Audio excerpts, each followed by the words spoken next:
Assalamu alaikum. Welcome back to English Banglish. This is Asifa Farhad only before you. আজকের ভিডিওতে আমরা have, has এবং had নিয়ে in details আলোচনা করব। আজকের ভিডিওতে আমরা শিখব have, has এবং had আমরা কখন, কোথায় এবং কিভাবে খুব সহজেই ব্যবহার করতে পারি।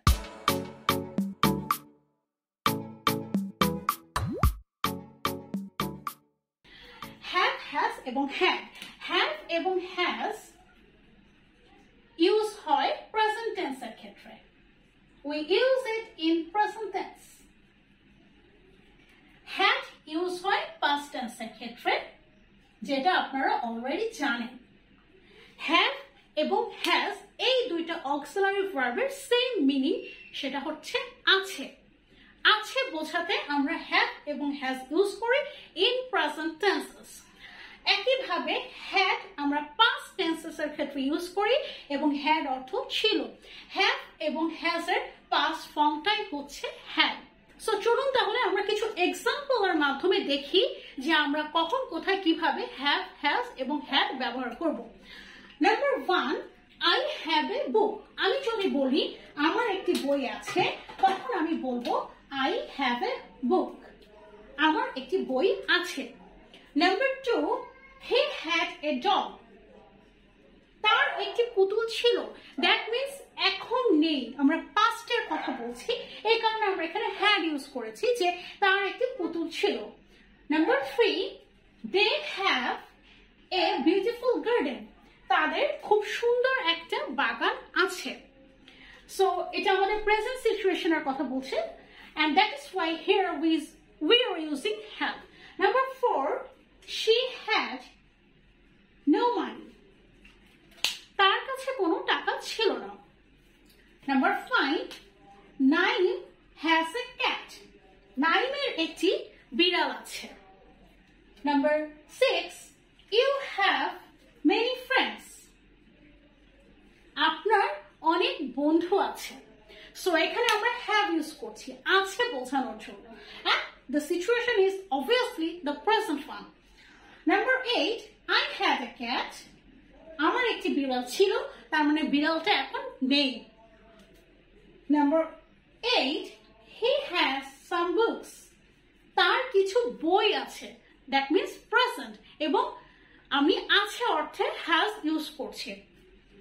Number 9, Selim and Rahim have a farm। Selim এবং রহিমের একটা খামার ছিল। And number 10, she has a red car। তার একটি লাল রঙের গাড়ি আছে। সো এতক্ষণ আমরা যে এক্সাম্পল গুলো দেখলাম, আমরা দেখছি যে আমরা কিছু কিছু জায়গায় have ইউজ করছি প্রেজেন্ট সিচুয়েশনে, আবার কিছু কিছু জায়গায় has ইউজ করছি প্রেজেন্ট সিচুয়েশনে, আর প্রত্যেকটা পাস্ট সিচুয়েশনে আমরা had ইউজ করছি।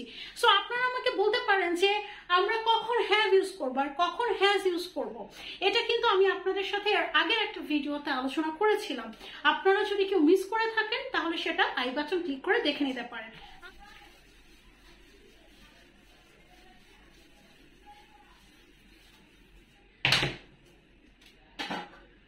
সো ফার্স্টে have এবং has। আগেই বলেছি যে have এবং has হচ্ছে আমরা প্রেজেন্ট টেন্সে ইউজ করব। আচ্ছা, আমরা পারসন কিন্তু শিখেছি যে ফার্স্ট পারসন, সেকেন্ড পারসন এবং থার্ড পারসন, এবং প্রত্যেকটা পারসনকে আমরা একই সাথে দুই ভাগে ভাগ করছি, সিঙ্গুলার এবং প্লুরাল। আমরা ফার্স্ট পারসন সিঙ্গুলার এবং প্লুরাল দুটোর সাথে ইউজ করব have if it is present situation। যেমন I have a garden, আমার একটি বাগান আছে। We have a garden, আমাদের একটি বাগান আছে। সো তাহলে আমরা ফার্স্ট পারসনের সাথে প্রেজেন্ট টেন্সের ক্ষেত্রে ইউজ করছি have। একইভাবে আমরা সেকেন্ড পারসন সিঙ্গুলার এবং প্লুরালের ক্ষেত্রে ইউজ করছি have। That means you have a book, তোমার একটি বই আছে। You have a garden, আপনার একটি বাগান আছে। সো সিঙ্গুলার এবং প্লুরাল দুটো ক্ষেত্রেই সেকেন্ড পারসনের ক্ষেত্রে আমরা ইউজ করব have, এবং থার্ড পারসন সিঙ্গুলারের ক্ষেত্রে আমরা ইউজ করব has। That means third person singular গুলো কি কি? হি, শি, এগুলো আপনারা অলরেডি জানেন, আমরা পারসনের ভিডিওতে শিখেছিলাম। This, that, any singular noun.